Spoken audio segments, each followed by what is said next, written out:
Kia ora koutou, welcome, Tim. Yeah. So we're just kicking off now. So Andrew's kindly agreed to give us an opening karakia.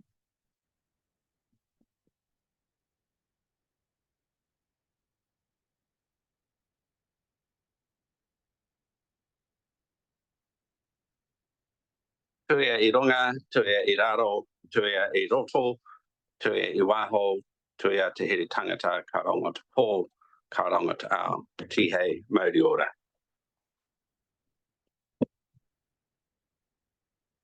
Thank you for that very much. Okay, we've got a couple of people on Zoom. I guess they'll be familiar with the process. This meeting is being recorded and will be available on the Council's YouTube channel later on. And their microphones will be muted. Got no apologies, so everybody is here, so good for that. No public forum. Any declarations of interest? Any of the items coming up that anyone needs to reinstate? Any interest? No. We don't have any late items, so can we move to confirming the minutes from the last meeting, which was the one dated 27th of February 2025? So somebody who was present at that be happy to move those. Joe, seconded. Campbell, any discussion? All those in favour that they be approved? Aye. Against? Carried.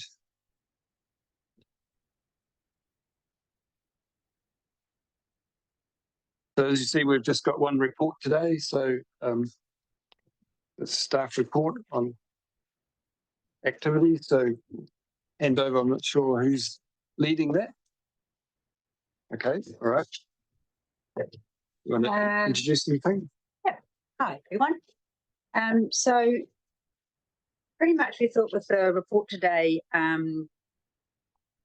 with the workshop being about a month or so ago, we just maybe update some of the points that we've noted on the report since writing it and that we've been kind of working on. And I'll speak to a couple of points and I might just pass over to Paul for some more detail in the kind of the areas he's a bit more up with than me. And then we thought we'd just open it out really with the general report to any questions that you might have. So starting with the basketball, at the workshop we talked about the basketball hoops, looking at whether wall-mounted versus the portable ones, where they're sitting at the moment, where we might go with that. And we got into a little bit of discussion about the floor with the wall, the current portable ones do damage the floor a little bit, and that when we looked at the costing of replacing, whether if we kept the current portable ones and then say we needed to recoat or redo the floor, then the portable hoops would still damage that. And was that going to weigh into whether that would make a bit of decision around the wall-mounted ones might be a little bit better in that case? And so what we were doing since the workshop was really looking at when is the floor due to be recoated or hard sanded to fit in with that, because that might play a role. I think we thought it was only in a couple of years, then it might be sensible to go wall-mounted. If it was in 10 years, then it might be we try and maintain the current hoops because the floor will eventually be redone. So what we worked out is that that is due for a little bit of a recoat early next year. It's going in the 3-year cycle, but we've got a bit of an expert coming down to do a condition assessment on Saxton so that he can give us that information about the floor, and then maybe we can look at go back to the hoops based on that information. I think. You know, from the workshop, we did work out the original costing of the wall-mounted hoops. It was a little bit less based on what was budgeted for. So, yeah, but the floor part was really the follow-up from the workshop. Skate park, which I'll dive into, but I'll just check whether there's any questions on that in particular. Tim, so a couple of big committee members weren't present for the workshop. And if you haven't got the numbers, that's fine, I understand. What sort of figures are we potentially looking at redoing the floor? And is it in the tens of thousands, hundreds of thousands? To redo the floor? Yeah. No, it was, I think he quoted us as about $10 per square metre. $10 for a recoat. So that's just a light sand and a recoat, and that sort of just maintains it really. But so if you were pulling the portable hoops out on that, it would probably still damage them, for example. And potential damage from the hoops on the floor beyond it just being a sand and polish. That's a real, I mean, that is real. I imagine it'd be bigger cost than that if a worst or possible scenario of damage. Yeah, I think with stadium floors, every 10 to 15 years, they should get a hard sand and redone, and that can be done so many times. Yeah. It's quite a lot of times, I understand, depending on the usage. Yeah. But if they did that, that comes at about 60, 70 per square metre, depending on where you sit with that to do it.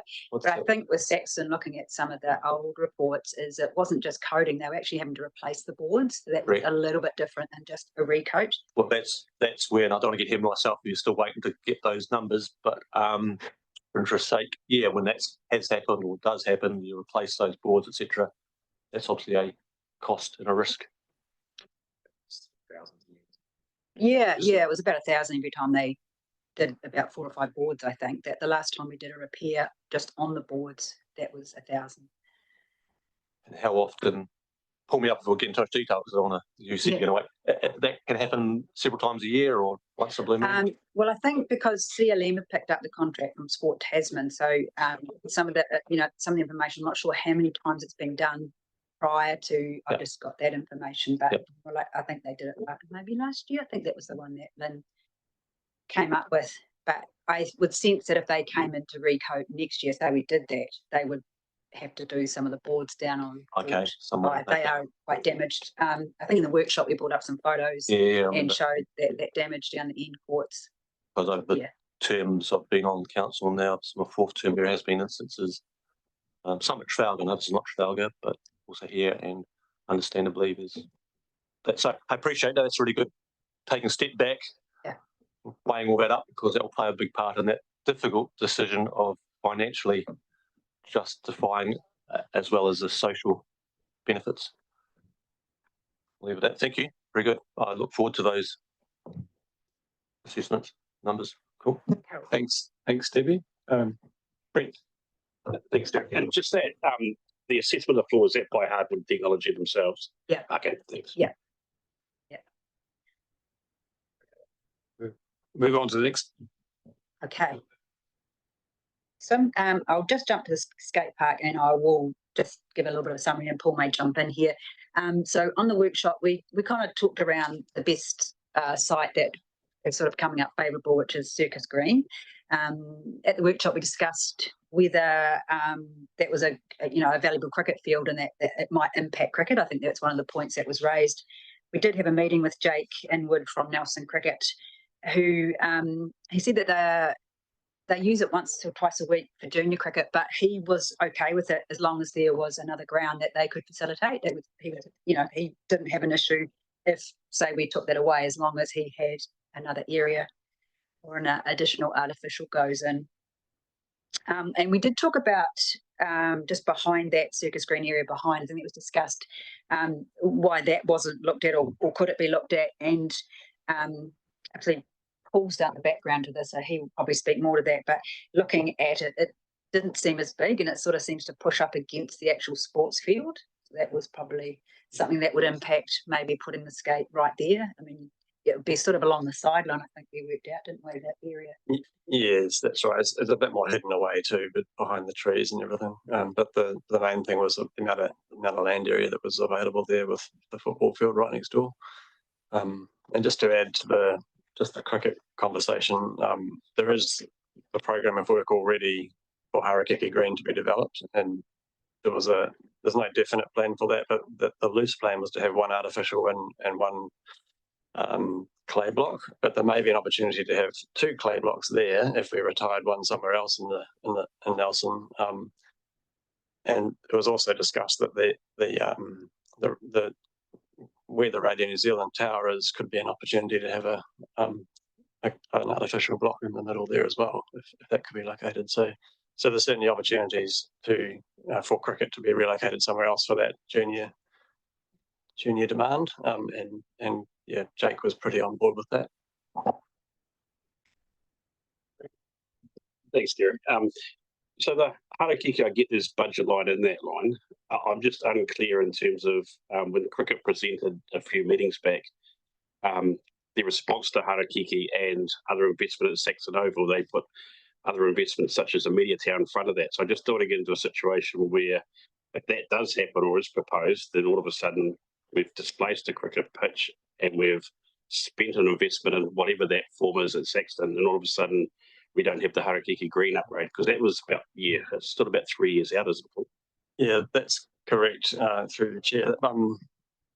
I guess one difference is an artificial is a fairly low cost thing to put in, and I think the last one we put in the Tanix was around 12,500, and so there may be savings that we could discuss within the general development budget that could be used for. Yeah, but you're right. I guess the other thing with Harakiki is it's quite staggered. Like there is a budget line for the field to be done, and there's budget lines for the blocks. So we could actually potentially do one before the other one, and so it doesn't have to all be done at once.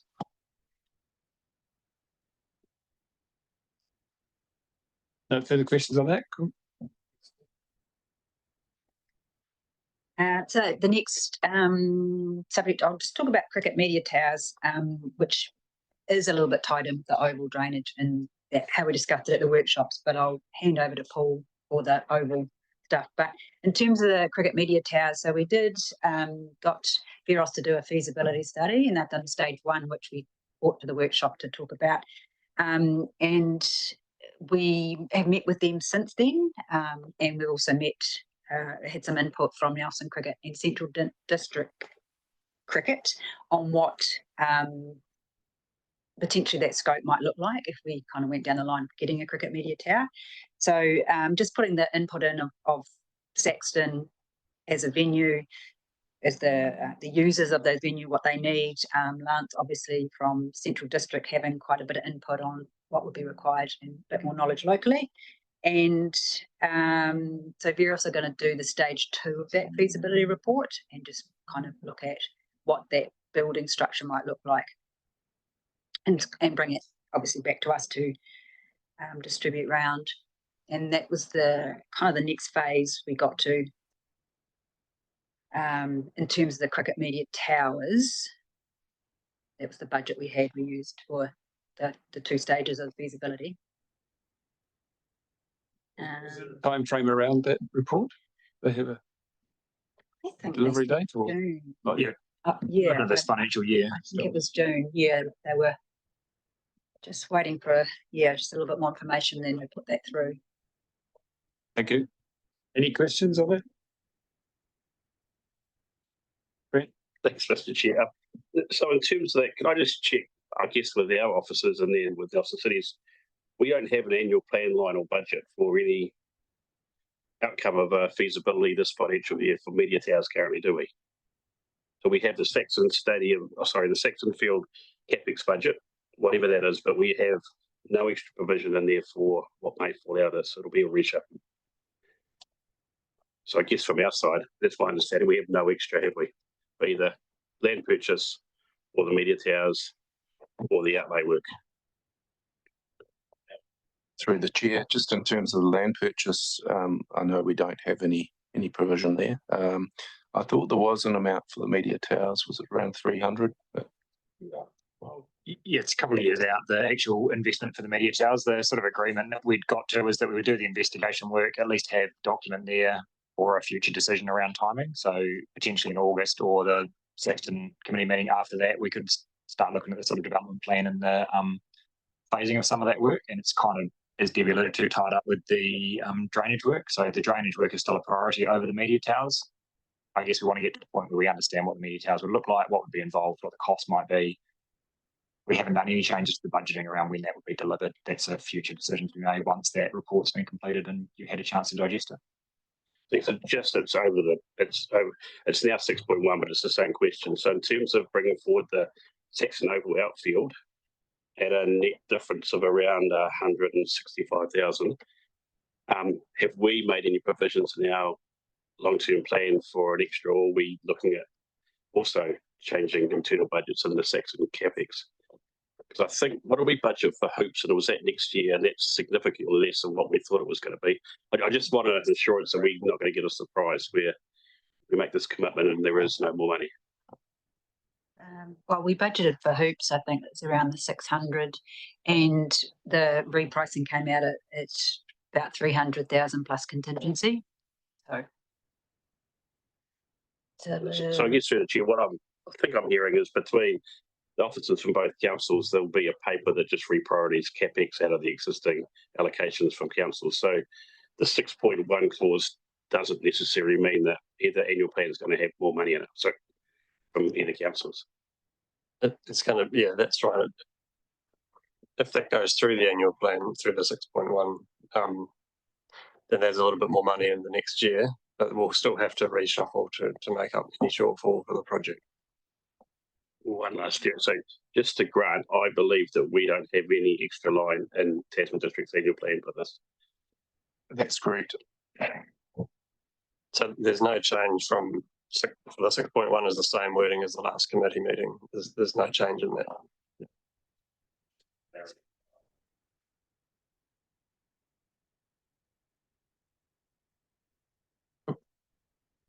Thanks. Do you want to do the outfield? Yeah, sure. So the outfield, I wasn't actually at the workshop, but I can give an update that we're now just getting some pricing work done on what we're actually looking at for the different components of that work.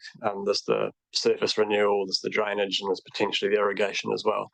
So I think you know, the next step will be after the annual plan has been confirmed either way, and we'll be able to bring back a paper or through this report just to explain how any shortfall is going to be met and how we can prioritise that. Ideally, that work, the best time to do that would be autumn next calendar year, and I guess if that doesn't happen, it will be the following autumn.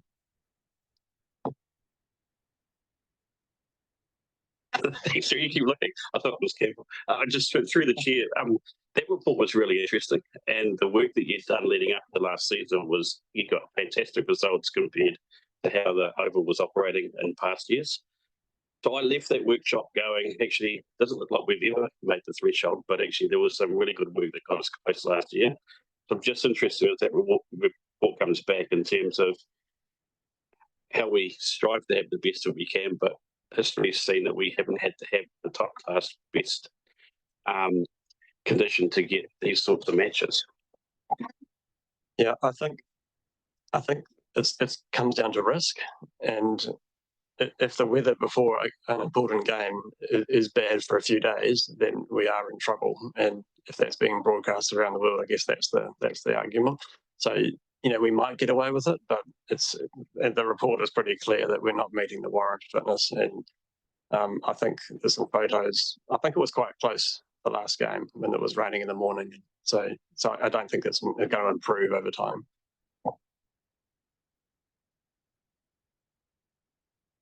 Okay, thank you. On the next one.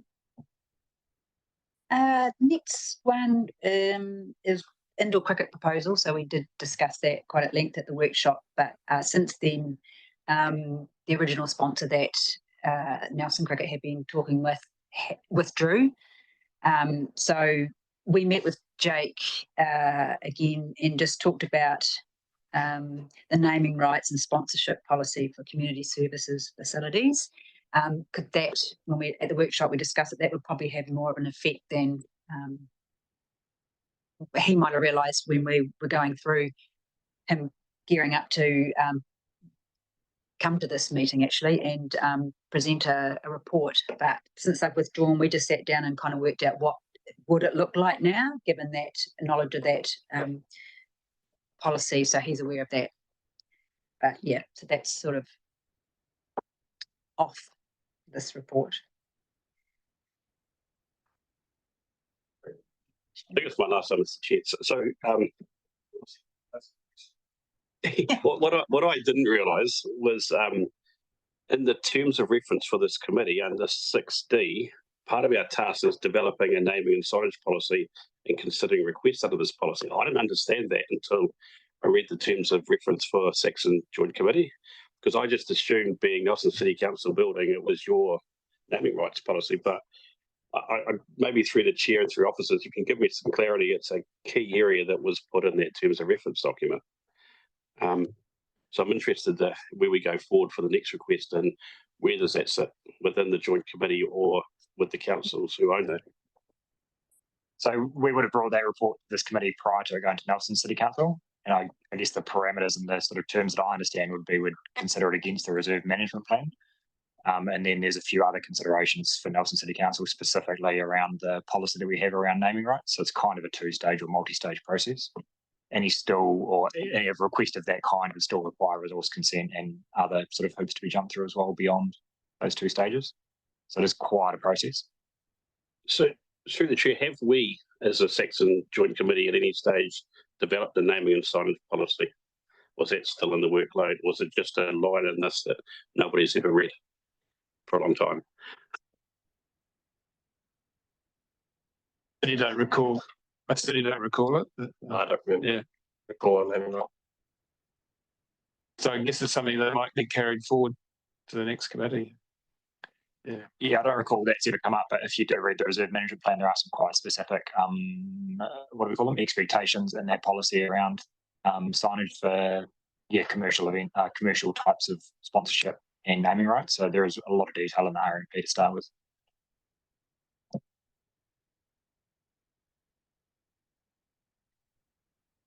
Okay, so So I can talk to 4.6. So they have stopped broadcasting. They're actually looking to remove the mast next week. So that's moving quite quickly, and that's very weather dependent. They have to have very light winds and obviously no rain. So that's the plan, and they've been working with our operations team just in the last day. It's happened quite quickly, so they're coordinating with codes and users to make sure there's as little disruption as possible.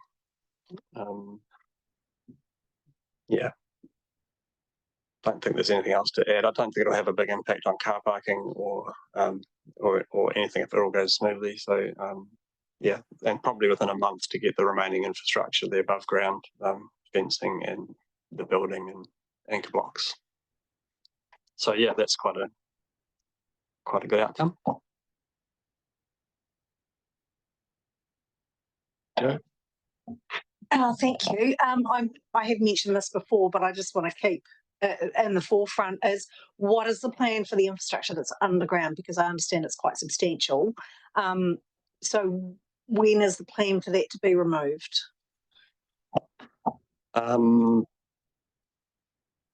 It's a future project. It would fall to councils to manage it, as opposed to Radio New Zealand. So they're going to remove. Well, my understanding is that they're going to remove the above ground infrastructure. It's probably going to be fairly cost neutral. I've made a few calls around it, and because of the value of copper, it's probably cost neutral to get it out. But it's probably potentially quite a big bit of work as well, the mess it'll make. So it needs to be quite well planned. Yeah, because my understanding when I've raised it before that they were going to take care of it, because I am apprehensive about probablys and what risk we run there. So if we could just make sure that we've got that as covered as possible going into the future, because I don't want any surprises there. Hopefully you're correct regarding that. So thank you.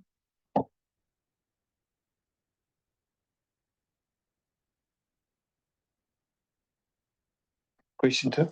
I was just going to say, I assume there's no urgency to remove what's below the ground, and it's not. But correct me, it's not causing any grief if it's there or not there. Yeah, particularly just that's our land as well. My layman's view would be just leave it. Am I missed anything? No. Okay, thank you. I presume it's going to be tied up with the future arrangement with Radio New Zealand as well. So,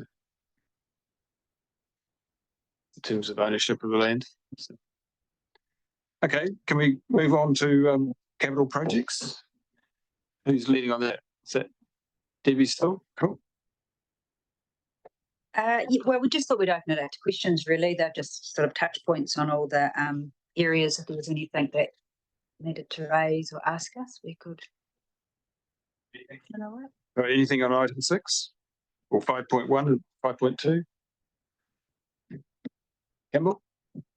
A question on 5.5 actually. What is I probably should know this. What's a macerator pump? Macerator.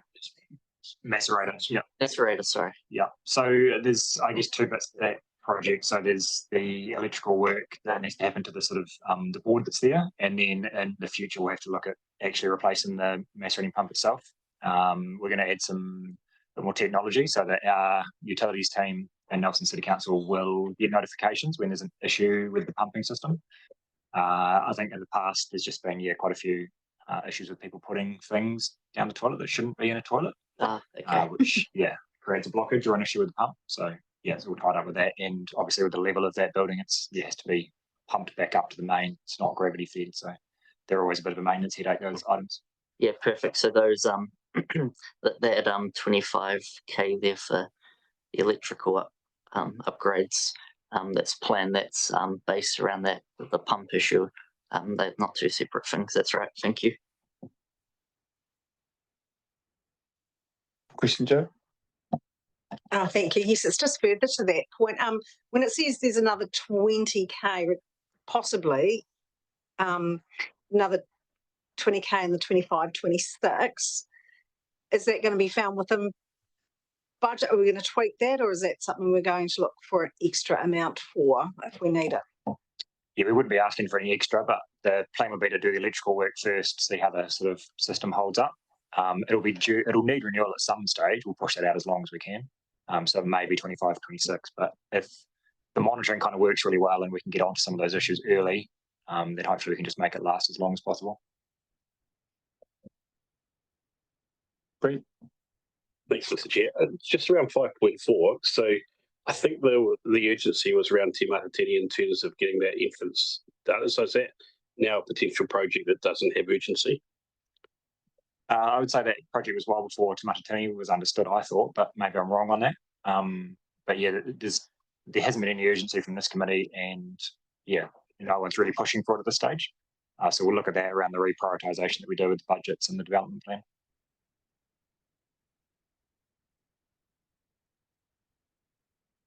Any other questions on this section?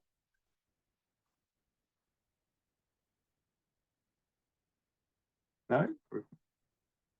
We go to, I see section 6 before. Section 6 now then. Probably the only comment I'd add is on 5.1 and 2. I think that if we did put an artificial in the Radio New Zealand land area, that would actually serve Clickaday as well, because it's quite a big area. So that's just something to add there. I think there's two options for where that could be located then. Yeah, cool. Thank you.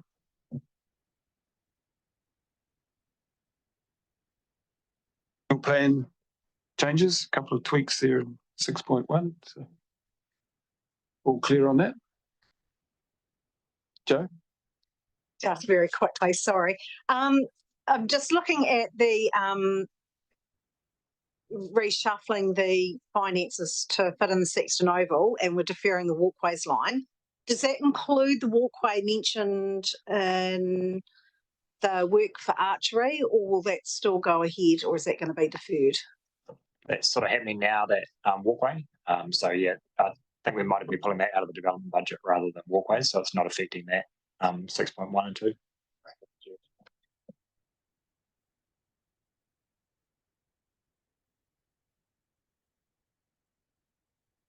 Anything else in 6.2, or we go over to 7, operational activities? Anything you want to cover there, Debbie, in terms of those fees and charges? Or the traffic assessment? Questions from everybody on any of those items in 7? No? All good? Anything to add on terms of 8 events coming up? No? Anybody on the committee know of any other events that are coming up? We did have the South Island Secondary School Track and Field Champs here early April, which went off pretty well. I'm not sure what the total number was at the end of the day, but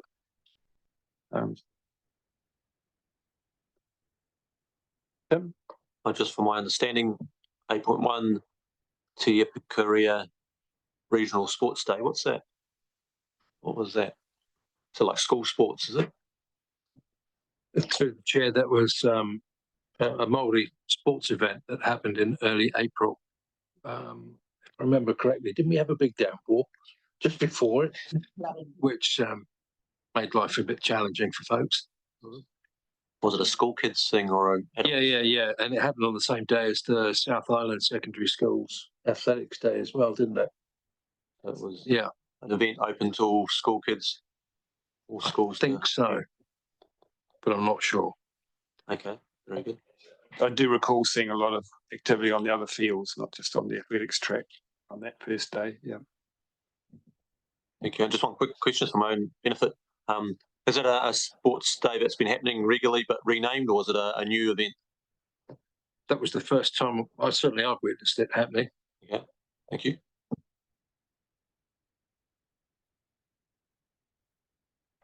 Thank you.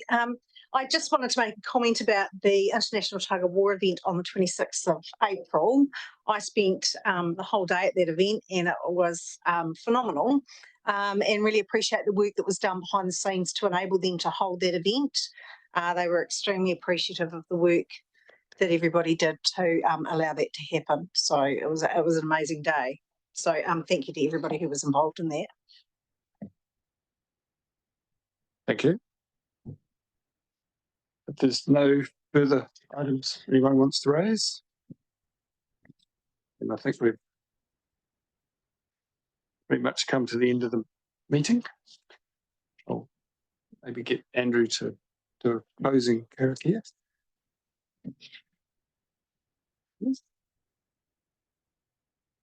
Ke hiki te kōrero, ke wātia, ke mama te manawa o te tangata, ke u ki te ara mō hātou e ora nei. Ko rongo ki runga, ki tina, ui e, rai ki e. Thank you, Andrew. And the next meeting, as you're probably aware, is the 6th of August, which I think will be the last one for this term. So, Rose, just going to remind me that we need to receive, as I always forget, the activity report. So, despite the notes that she gives me, I always seem to manage to forget it. So, do we have a mover and seconder for the activity report? Brent and Campbell, any further discussion? If not, all those in favour that be received? Against? Carried. We haven't had a report on your arm. You can do that confidential or public. I'll leave.